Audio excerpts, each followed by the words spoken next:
அப்படின்னா அந்த திராவிட ஓட்டு ஃபுல்லாக தமிழ் தேசியம் பக்கம் சிந்திச்சிருச்சுன்னா அங்கிட்டு போயிடும்.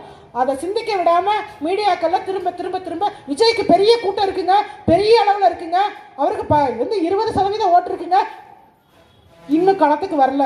முதல்ல அந்த பழமொழி சொன்னேன், நோண்டோணும், அப்புறம் தோண்டோணும், அப்புறம் நடணும், அப்புறம் ஊத்தோணும், அப்புறம் வளர்க்கணும்.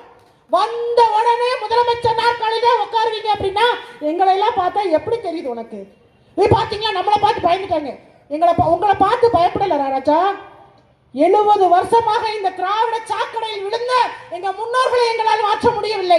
ஆனால் அடுத்த தலைமுறை பிள்ளைகளை எப்படியாவது மாற்றிவிட வேண்டும் என்பதற்காக போராடி ஒரு தலைமுறையை புரட்சிக்கு தயார் செய்து கொண்டிருக்கும் போது புண்டாக்கு நடிகன் என்ற திரைக்கவர்ச்சியை காட்டி அவர்களை மீண்டும் அந்த சாக்கடை நோக்கி திருப்புகிறார் இல்லையா? அதைத்தான் கடுமையாக எதிர்க்கிறோம்.